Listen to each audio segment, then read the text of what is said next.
नमस्कार विद्यार्थी मित्रांनो, मराठा विद्या प्रसारक समाज संस्थेच्या श्रीमती विमलाबेन खिमजी तेजुकाया कला विज्ञान आणि वाणिज्य महाविद्यालयाच्या अर्थशास्त्र विभागातून मी डॉक्टर जयश्री जाधव आपणा सर्वांचं पुन्हा एकदा स्वागत करते।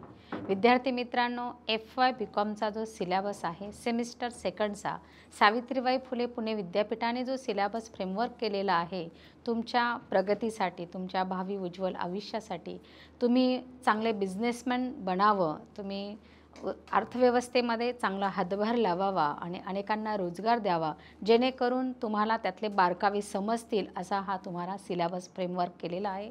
मागच्या तासाला आपण बिझनेस इकॉनॉमिक्सवर बऱ्यापैकी चर्चा केलेली आहे की कॉमर्सचा हा विद्यार्थी त्याचा संपूर्ण ॲटिट्यूड किंवा त्याची पर्सनॅलिटी किंवा तो जे शिकत आहे त्यातनं तो जो घडणार आहे, कॉमर्सचा विद्यार्थी हा भविष्याचा बिझनेसमन आहे हाच दृष्टिकोन समोर ठेवायचा आहे आणि एक चांगलं क्षेत्र आपण निर्माण करणार आहोत यावर आपण चर्चा केलेली होती।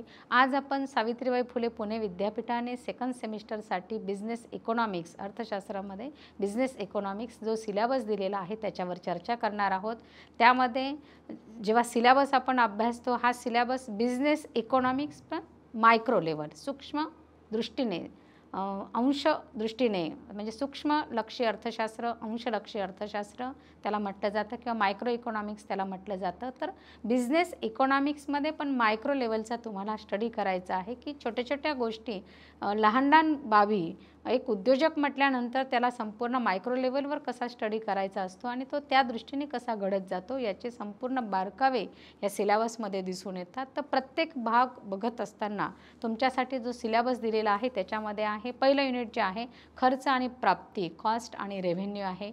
दुसरं जे युनिट आहे तुमचं पूर्ण स्पर्धा बाजारातील किंमत आणि उत्पादन निश्चिती। तिसरं जे युनिट आहे अपूर्ण स्पर्धा बाजार स्थितीमधील किंमत आणि उत्पादन निश्चिती आणि चौथं जे घटक आहे युनिट आहे ते घटक किमती, फॅक्टर प्राइसिंग असं आहे। हे 4 युनिट्स तुम्हाला आत्ता सेमिस्टरसाठी आहे। तर या प्रत्येक युनिटमध्ये कसा भाग आहे, काय काय जे महत्त्वाचे उपमुद्दे आहेत ते कशा पद्धतीने समाविष्ट केलेले आहे हा भाग आपण आज बघणार आहोत। पहिल्या युनिटमध्ये जो खर्चाचा भाग अभ्यासायचा आहे, खर्च कोणतीही उद्योग संस्था म्हटल्यानंतर तिला प्रत्येक उत्पादन म्हणजे जेव्हा मॅन्युफॅक्चरिंग करायचं आहे तर तिथे खर्च येणारच आहे। मग तो खर्च जागेसाठी असेल, भांडवल गुंतवणुकीसाठी असेल, इन्फ्रास्ट्रक्चर उभं करण्यासाठी असेल, संयंत्र उभं करण्यासाठी असेल, जे वर्कर्स, जो रोजगार, जे श्रम काम करणार आहे त्यांच्यावर होणारा खर्च असणार आहे। म्हणजे प्रत्येक बाबीसाठी खर्च हा उद्योग क्षेत्रामध्ये येत असतो। आणि मग हा खर्च कशा पद्धतीचा आहे, कोणत्या प्रकारचा खर्च आहे, जिथे खर्च येतात तिथेच प्राप्ती येते, नफा येतो, रेव्हेन्यू मिळतो। म्हणून खर्चाच्या विविध संकल्पना आणि खर्चाचे प्रकार, concept and types of cost हा तुम्हाला पहिल्या युनिटमधला पहिला मुद्दा आहे। मग कोणकोणते खर्च आहे त्याच्यामध्ये, तर आर्थिक किंमत आणि लेखांकन खर्च किंवा आर्थिक खर्च आणि लेखांकन खर्च, इकॉनॉमिक कॉस्ट आणि अकाउंटिंग कॉस्ट। त्यानंतर आहे खाजगी खर्च, सामाजिक खर्च, प्रायव्हेट कॉस्ट, सोशल कॉस्ट। म्हणजे जे खर्चाचे वेगवेगळे प्रकार आहेत त्या सगळ्या कॉन्सेप्ट ज्या आहे त्या इथे अभ्यासायच्या आहेत।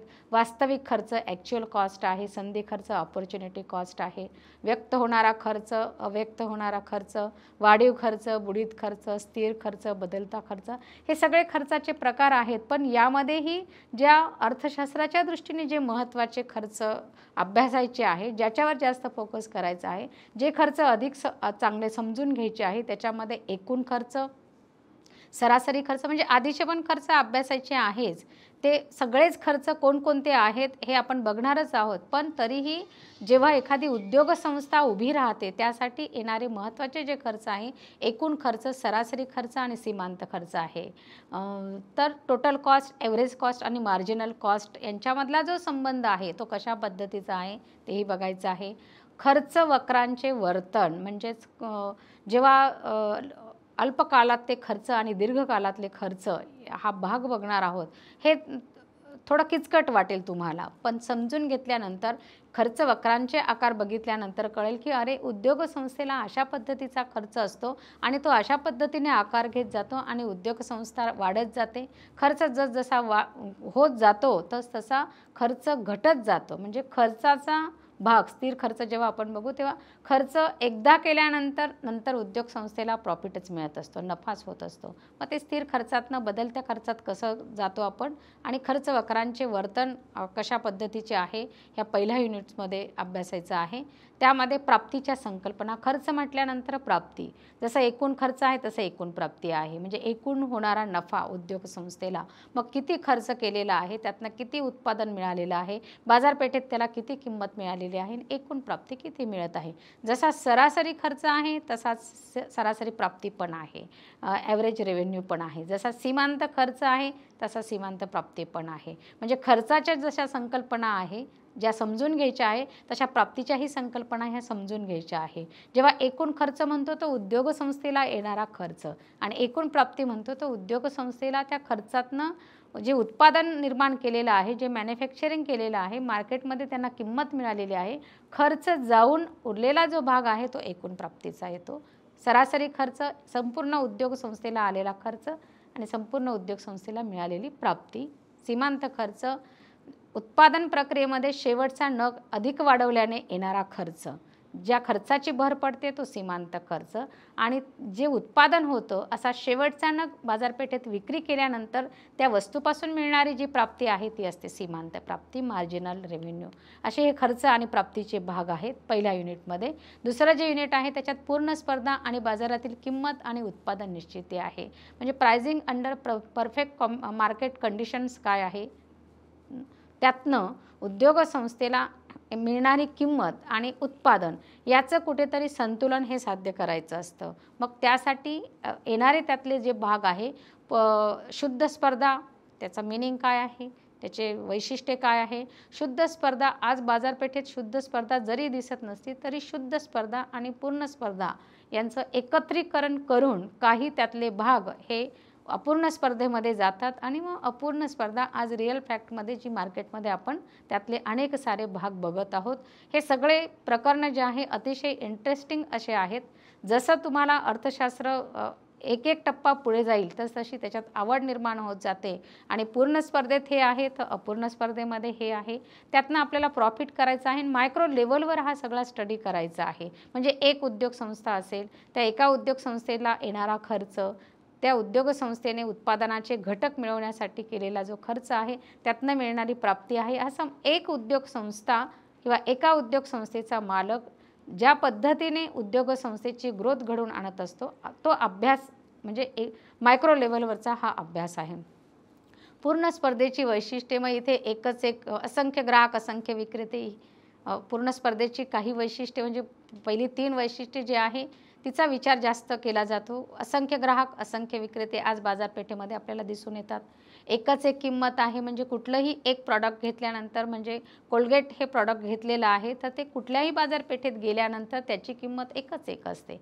असं म्हणत नाही आपण की 50 ग्रॅमच्या कोलगेट पेस्ट जी आहे तिचं जे पॅकिंग आहे त्याच्यावर इतकी किंमत आहे आणि त्याच 50 ग्रॅमच्या त्याच्या बॉक्सवर दुसऱ्या एखाद्या ठिकाणी गेल्यानंतर म्हणजे दिल्लीची किंमत, मुंबईची किंमत, कुठलीही किंमत ही सारखीच असणार आहे. एकच एक किंमत असते. म्हणजे जे काही सुरुवातीचे आहे, जसं असं म्हणू की जाहिरातीचा अभाव आहे ह्याच्यात, हे दिसून येत नाही. आता पूर्ण स्पर्धेचं वैशिष्ट्य ते अपूर्ण स्पर्धेमध्ये जातं. म्हणून पूर्ण स्पर्धेची काही वैशिष्ट्ये ही दिसतात आहेत आणि त्याचा अभ्यास आपल्याला ह्या सेकंड युनिटमध्ये करायचा आहे. आणि पूर्ण स्पर्धेच्या बाजारात किंमत आणि उत्पादन निश्चिती कशी होते, पूर्ण स्पर्धेचा वक्र, मग आपला OX अक्ष आहे, OY अक्ष आहे. पूर्ण स्पर्धेचा वक्र हा OX अक्षाला समांतर आहे, हॉरिझॉन्टल आहे तो, का तर एकच एक किंमत आहे म्हणून पूर्ण स्पर्धेमध्ये संतुलन साध्य करायचं आहे आणि मग त्याच्यामध्ये खर्च वक्र दाखवायचे आहेत आपल्याला. म्हणून पूर्ण स्पर्धेच्या बाजारामध्ये अल्प कालखंडामध्ये असणारा समतोल आणि दीर्घ कालखंडामध्ये असणारा समतोल हा सेकंड प्रकरणामध्ये युनिटमध्ये आपण बघणार आहोत. शुद्ध स्पर्धा, अर्थ, वैशिष्ट्ये, पूर्ण स्पर्धेची जी वैशिष्ट्ये आहेत ती आहेत आणि पूर्ण स्पर्धा बाजारातील किंमत आणि उत्पादन निश्चिती जी आहे त्याचा अभ्यास, म्हणजे अल्पकाळातला आणि दीर्घकाळातला समतोल हा इथे अभ्यासायचा आहे. अर्थशास्त्र म्हटल्यानंतर आणि तिथे कालखंडाचा विचार हा येतो आणि येतोच आहे. अल्पकाळ आणि दीर्घकाळ, मध्यमकाल पण आहे, पण अल्प आणि दीर्घ कालखंडाचा विचार करून अर्थशास्त्रामध्ये अनेक सारे भाग किंवा अनेक सिद्धांत मांडले गेलेले आहेत. म्हणजे जिथे जिथे अल्पकाळाचा उल्लेख होतो आणि जिथे जिथे दीर्घकाळाचा उल्लेख होतो त्याला अनुसरून अनेक साऱ्या अर्थशास्त्रज्ञांनी आपले सिद्धांत मांडलेले आहे की जे आपल्याला अभ्यासायला पण आहे. जे तुम्ही पहिल्याच टर्मला बदलत्या प्रमाणाचा नियम वगैरे पण अभ्यासलेला आहे. थर्ड जे युनिट आहे अपूर्ण स्पर्धेचं, अपूर्ण स्पर्धा बाजार स्थितीमधील किंमत आणि उत्पादन निश्चिती. बघा, कोणताही उद्योग संस्थेचा मालक जेव्हा उत्पादन करतो तो फक्त खर्च व्हावा म्हणून असं करत नाही. तर कुणीही जो ओनर आहे तो काय विचार करतो की मला ह्या उत्पादनातून नफा किती मिळणार आहे. म्हणून किंमत जिथे येते ना, तर त्या किमतीमध्ये उत्पादनाचा खर्च किती आहे, तो खर्च, उत्पादनाचा खर्च आणि मग मिळणारा नफा किती आहे याचं संतुलन साध्य करायचं असतं. तर तिथे अल्प कालखंडामध्ये स्थिती असते. मग खरंच समतोल साध्य होतो का, असमतोलाची स्थिती आहे का, तोटा आहे का, म्हणजे साधारण नफा, असाधारण नफा आणि तोटा अशी स्थिती असते. मग त्याचा भाग आपल्याला इथे बघायचा आहे. आणि अपूर्ण स्पर्धेचा भाग जेव्हा बघायचा आहे, अपूर्ण स्पर्धेचा अर्थ जेव्हा समजून घ्यायचा आहे, अपूर्ण स्पर्धा ही पूर्ण स्पर्धा, शुद्ध स्पर्धा, पूर्ण स्पर्धा आणि अपूर्ण स्पर्धा यांचं एकत्रीकरण करून त्यातले काही भाग अपूर्ण स्पर्धेच्या काही प्रकारांमध्ये आहे. मग अपूर्ण स्पर्धेचे प्रकार कोणते आहेत, तर मक्तेदारी आहे, मक्तेदारीयुक्त स्पर्धा आहे, डिओपॉली आहे, म्हणजे द्विविक्रेताधिकार आहे, एक विक्रेताधिकार आहे, मक्तेदार आहे. हे अपूर्ण स्पर्धेचे जे प्रकार आहे, अपूर्ण स्पर्धेचा चार्ट म्हटल्यानंतर अपूर्ण स्पर्धा आणि खाली मक्तेदारी, त्याच्यानंतर मक्तेदारीयुक्त स्पर्धा, द्विविक्रेताधिकार, एकाधिकार असे त्याचे जे प्रकार आहे ते आपल्याला व्यवस्थित पद्धतीने इथे या युनिटमध्ये अभ्यासायचे आहे. मग मक्तेदारीमध्ये काय येतं, मक्तेदार जो आहे तो त्या उद्योगसंस्थेचा मालक असतो, होल अँड सोल असतो. तो ठरवतो, त्याचं त्या वस्तूवर प्रभुत्व आहे. तो ठरवतो की मला खर्च किती आलेला आहे, तर मी किंमत किती आकारायची आहे. त्याने ठरवलं तर तो अधिकची किंमत पण आकारतो आणि त्यासाठी तो वेगवेगळ्या बाजारपेठांचा उपयोग करून घेतो. त्यासाठी तो मूल्यभेदाचाही वापर करतो. मग मूल्यभेदाचाही अभ्यास आपल्याला करायचा आहे. मक्तेदारीमध्ये जो भाग समाविष्ट होतो हा डिटेलमध्ये आहे. मक्तेदारीची व्याख्या आहे, वैशिष्ट्ये आहे, मक्तेदारीचे प्रकार पण आहे, भरपूर प्रकार आहे, तोही भाग तिथे येणार आहे. आणि परत त्याच्यामध्ये संतुलन साध्य करायचं आहे, कुठे अल्प कालखंडामध्ये आणि दीर्घ कालखंडामध्ये. म्हणजे हे जे प्रकरण आहे हे एक मोठं प्रकरण आहे असं म्हणायला काही हरकत नाही. इथला भाग समजल्यानंतर तुम्हाला कळेल की अपूर्ण स्पर्धा म्हणजे नेमकी काय आहे, तिथे मक्तेदार काय करत असतो आणि मक्तेदारीयुक्त स्पर्धा कशा पद्धतीची असते. तर मक्तेदारीयुक्त स्पर्धा म्हणजे पूर्ण स्पर्धा आणि मक्तेदारी यांचं एकत्रीकरण झालेलं आहे. तिकडचे काही पूर्ण स्पर्धेचे काही भाग आणि मक्तेदारीचे काही भाग असं करून मक्तेदारीयुक्त स्पर्धा निर्माण होते. आणि याच्यामध्ये असंख्य ग्राहक सगळीकडे आहेत आणि विक्रेते जे आहे, पूर्ण स्पर्धेमध्ये असंख्य विक्रेते आहेत, मक्तेदारीमध्ये एकच विक्रेता आहे आणि मक्तेदारीयुक्त स्पर्धेमध्ये काही निवडक उत्पादक आहे, विक्रेते आहेत. मग हे जे काही विक्रेते आहेत हे काय करतात, बाजारपेठेवर प्रभुत्व निर्माण करण्यासाठी वेगवेगळ्या पद्धतींचा वापर करतात. कधी ते संगनमत करतात, कधी ते म्हणजे बाजारपेठेमध्ये अभाव निर्माण करतात, म्हणजे वस्तूंचा तुटवडा निर्माण करतात. नफा मिळवण्यासाठी ते वेगवेगळ्या बाजारपेठांचा वापर करतात.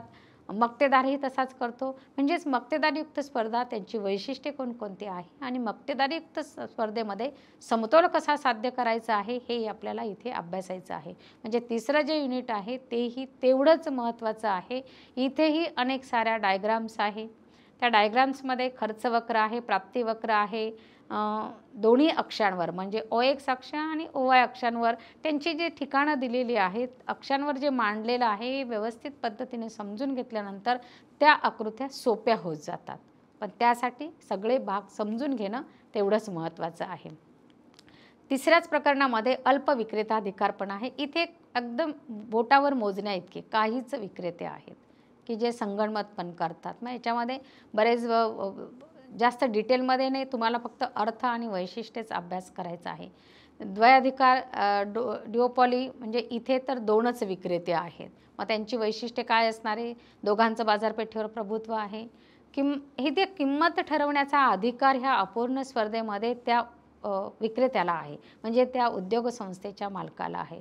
त्यामुळे किमतींचं प्रभुत्व नेहमी अपूर्ण स्पर्धेमध्ये असतं आणि अशी तो किंमत साध्य करतो की ज्याच्यातनं त्याला नफा हा साध्य होणारच आहे.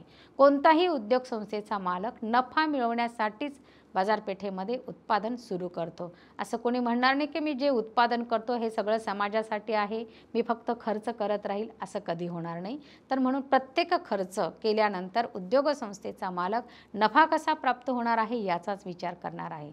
म्हणून डिओपॉली जे आहे त्याच्या कॉन्सेप्ट काय आहे, त्याची वैशिष्ट्ये काय आहे, फायदे तोटे काय आहे, साहजिकच हा त्यातला डिटेलचा भाग आहे. आणि पूर्ण स्पर्धा आणि अपूर्ण स्पर्धा यांचे जे बाजार आहे, पूर्ण स्पर्धेच्या बाजारपेठेत काय चालतं आणि अपूर्ण स्पर्धेच्या बाजारपेठेत काय चालतं याची तुलनाही या प्रकरणामध्ये आपल्याला करायची आहे. त्यानंतर शेवटचं चौथं जे प्रकरण आहे ते आहे फॅक्टर प्राइसिंग, घटक किमती. याच्यामध्ये विभाजनाचा किंवा वाटणीचा सीमांत उत्पादक सिद्धांत. उत्पादनाचे 4 घटक भूमी, श्रम, भांडवल, संयोजन, या चारही घटकांना त्यांचे त्यांचे मोबदले द्यावे लागतात. पण ह्या प्रत्येक चारही घटकांकडनं जे उत्पादन मिळतं त्याची सीमांत उत्पादकता कशी आहे, कशी मिळते, त्यांचे दिलेले जे सिद्धांत आहे ते आपल्याला इथे बघायचे आहे. त्यामध्ये उत्पादनाचे चारही घटक म्हटल्यानंतर खंड म्हणजे भूमीला मिळतो खंड. मग खंड म्हणजे काय, खंडाचे सिद्धांत आहे. मग रिकार्डोचा खंडविषयक सिद्धांत आहे, खंडाचा आधुनिक सिद्धांत आहे आणि आभासी खंडाची जी कॉन्सेप्ट आहे की जी नेहमी थेरी पेपरमध्ये 5 मार्कांसाठी विचारली जाते, कारण ही कॉन्सेप्ट आहे. आणि जे खंडाचे सिद्धांत आहे हे थेरी म्हणजे मोठे प्रश्न आहेत. तर रिकार्डोचा खंड सिद्धांत काय आहे आणि खंडाचा आधुनिक सिद्धांत काय आहे, हे दोन्ही सिद्धांत आपल्याला इथे अभ्यासायचे आहे. म्हणजे उत्पादनाच्या घटकामध्ये पहिला घटक भूमीचा, त्या भूमीला मिळतो खंड आणि खंडाचे सिद्धांत, असं या प्रकरणामधला पहिला जो सिद्धांत किंवा पहिलं जे घटक आहे त्याचा हा भाग आहे. भूमीनंतर श्रम येतात. मग श्रमाच्या दृष्टीने विचार करायला गेलं तर मजुरी, वेतन, वेतनाचा अर्थ काय आहे, प्रकार आहे. कोणताही श्रम हा जेव्हा श्रम खर्च करतो त्याचा मोबदला म्हणून त्याला वेतन मिळत राहतं. मग वेतनाच्या दृष्टीने असलेले ज्या कॉन्सेप्ट आहे, किमान वेतन काय आहे, पैशातील वेतन काय आहे, वास्तविक वेतन काय आहे, निर्वाह वेतन काय आहे, वाजवी वेतन काय, ह्या सगळ्या वेतनाच्या कॉन्सेप्ट, त्याचे जे प्रकार आहेत हे सगळे आपल्याला इथे अभ्यासायचे आहे. वेतनाचा अर्थ समजून घ्यायचा आहे. प्रत्येक श्रमाला त्यांनी खर्च केलेल्या श्रमाचा मोबदला म्हणून वेतन मिळतं. आणि त्यासाठी अजून त्यातला एक महत्त्वाचा भाग, जसं आधी आभासी खंडाचं सांगितलं की कॉन्सेप्ट ती विचारलीच जाते 5 मार्कांसाठी थेरी पेपर असेल तर, इथे तसंच आहे. श्रमाचा पाठीमागे झुकणारा पुरवठा वक्र, श्रम खर्च करत जातो आणि त्यानंतरची त्याची स्थिती कशा पद्धतीची निर्माण होते, हे श्रमाचा पाठीमागे झुकवणारा जो पुरवठा वक्र आहे त्यातनं आपण अभ्यास करणार आहे. याच युनिटमध्ये नफा पण आहे, संयोजन पण आहे, पण ते नंतरचा भाग आहे. तर हे जे आपण चारही युनिट बघितले त्यासाठी तुम्हाला प्रश्न आहे, मक्तेदारीयुक्त स्पर्धेची काही उदाहरणं तुम्ही द्यायची आहेत. मग मक्तेदारीयुक्त स्पर्धेमध्ये असंख्य विक्रेते आहेत, असंख्य उत्पादक आहे. मग त्यांची उदाहरणं कोणकोणती आहे ते तुम्ही सर्च करा, बघा आणि ती शोधून तुम्ही ह्या प्रश्नाचं छानपैकी उत्तर लिहून ते होम असाइनमेंट म्हणून पाठवायचं आहे. गुगल क्लासरूमला पाठवा किंवा माझ्या जो कॉलेजचा मेल ID आहे त्याच्यावर पाठवलं तरी चालणार आहेत. आज आपण सिलेबसचा जो भाग बघितला आहे बिझनेस इकॉनॉमिक्सचा, त्यामध्ये खर्च, प्राप्ती, शुद्ध स्पर्धा, अपूर्ण स्पर्धा, पूर्ण स्पर्धा, बाजारातील किंमत आणि उत्पादन निश्चिती याचे पूर्ण स्पर्धेतला भाग, अपूर्ण स्पर्धेतला भाग आपण बघितला. सिलेबसमधला काय टॉपिक म्हणजे तुम्हाला काय या सेमिस्टरमध्ये अभ्यासायचं आहे हा भाग बघितला. घटक किमती कशा पद्धतीचा आहे तोही भाग बघितला. म्हणजे सिलेबसचा जो एकूणच भाग आहे तो आपण या ठिकाणी बघितलेला आहे. पुढच्या तासाला आपण खर्च आणि प्राप्ती हे जे पहिलं युनिट आहे ते सुरू करणार आहोत. त्याच्यामध्ये खर्चाच्या विविध संकल्पना आणि त्याचे प्रकार आहेत आणि त्याचबरोबर एकूण खर्च, सरासरी खर्च आणि सीमांत खर्च, की जे बिझनेस इकॉनॉमिक्स म्हटल्यानंतर, मायक्रो इकॉनॉमिक्स म्हटल्यानंतर त्याच्यामध्ये हे खर्च अभ्यासणं हे अत्यंत आवश्यक आहे. खर्चाच्या ह्या संकल्पना समजून घेतल्यानंतरच आपण प्राप्तीच्या संकल्पना समजून घेतो आणि मग आपण खर्च वक्रांचे जे वर्तन आहेत अल्पकालीन, दीर्घकालीन, त्यांचा जो भाग आहे तो डिटेलमध्ये बघतो. म्हणून पुढच्या तासाला आपण खर्चाच्या संकल्पना, प्रकार, एकूण खर्च, सरासरी खर्च आणि सीमांत खर्च यांचं कोरिलेशन कसं आहे त्यांचं, तर तो भाग आपण बघणार आहोत.